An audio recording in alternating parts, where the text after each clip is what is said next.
Hey guys, so as I'm filming this, we're about 2 weeks out from the Meta Sprint Series Triathlon, and today I'll be bringing you guys on a full day of triathlon training.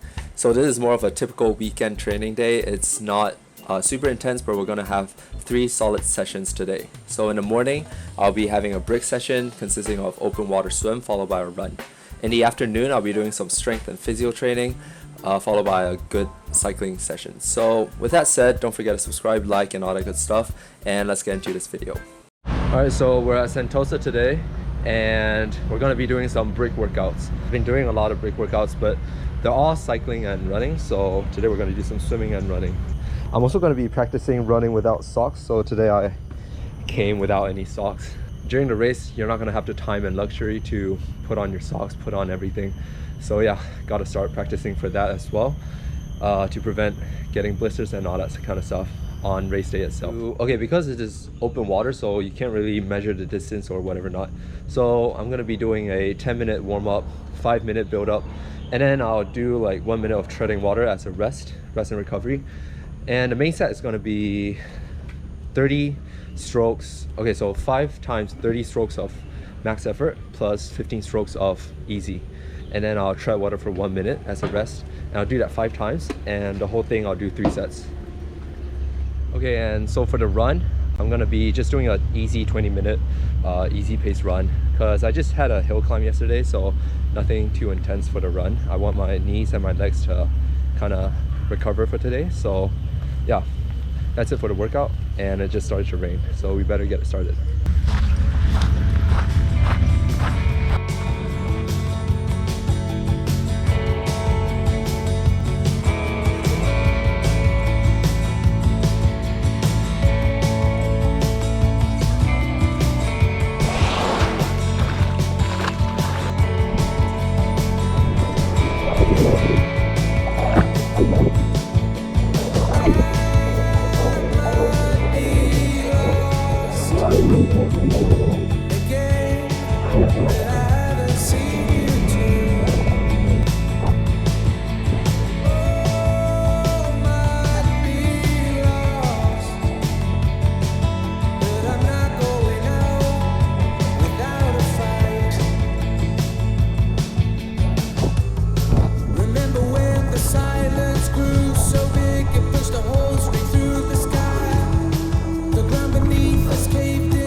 Okay, so I kind of expected this, but I didn't know it's going to be this bad.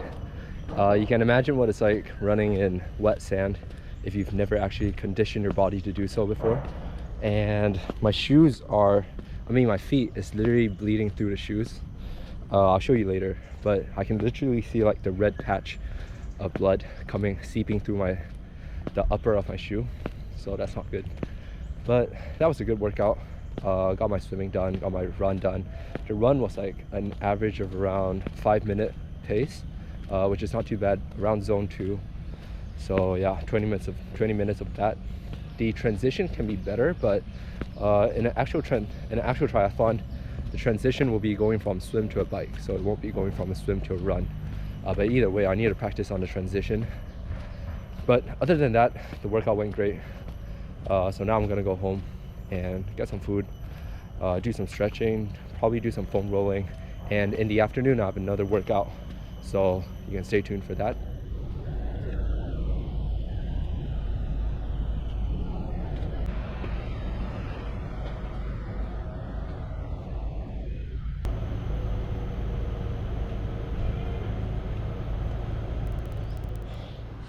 Alright, so I just had my lunch, and now I'm going to do some recovery work, some foam rolling. So this is my room, and normally I like to put on some podcasts so I can listen to podcasts whilst I'm doing this. And I have my yoga mat out, so I have this foam roller this handheld muscle roller, as well as this massage ball. And I actually have two massage balls. This one was gifted to me by one of my friends, so shout out to Isaac.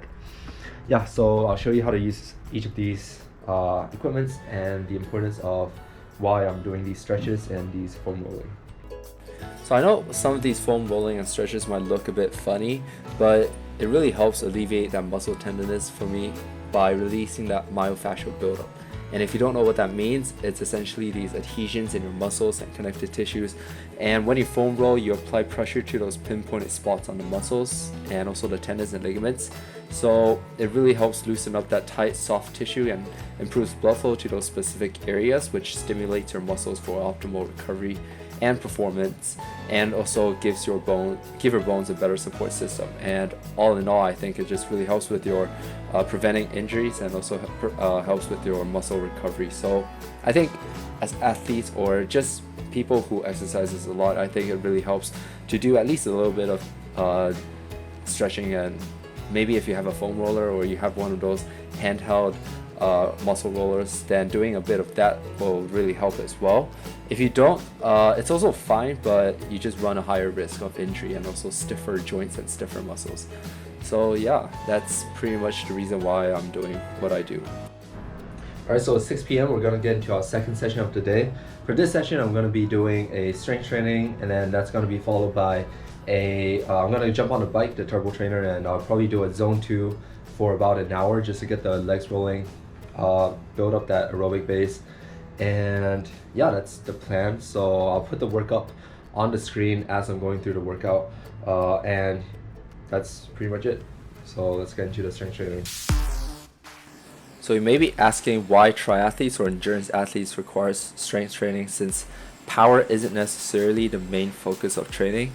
And that's true to a certain extent, but to continue getting faster for longer, your body needs to be able to handle the increased loads without breaking down. Therefore, these sessions will strengthen the tendons, the ligaments, your bone density, as well as improving your overall running economy and decrease your overall risk of injury, which is something that no one really wants during a race season. And actually, studies have also shown that strength training can potentially improve your time trial performances and VO2 max for athletes, as it improves movement quality, strength, as well as power. So that's why I try to incorporate at least 1 to 2 strength trainings a week, mainly focusing on your core, hips, and legs. But sometimes also a bit of upper body is very helpful as well.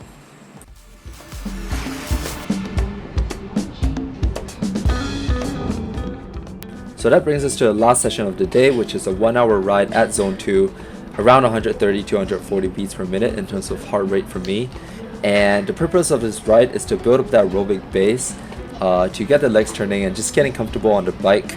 So it's not supposed to be too intense like a VO2 max or a threshold, but it's also not supposed to be too easy like a recovery ride. So it's more of a steady state. And since we're doing it indoors today and it's a relatively long ride, I usually like to watch some YouTube on the side just so it doesn't get too boring. And the app that I'm using right now is called Zwift. So if you also have Zwift, you can add me on Zwift. I'll put my name on the screen right now, so you can go ahead and do that. So that leads us to the end of this video, and if you enjoyed it, you can give it a like, consider subscribing, and I'll probably make another video with an update of the race after the race itself, so you guys can also stay tuned for that. And with that said, thanks for watching, and I'll see you in the next video. Bye.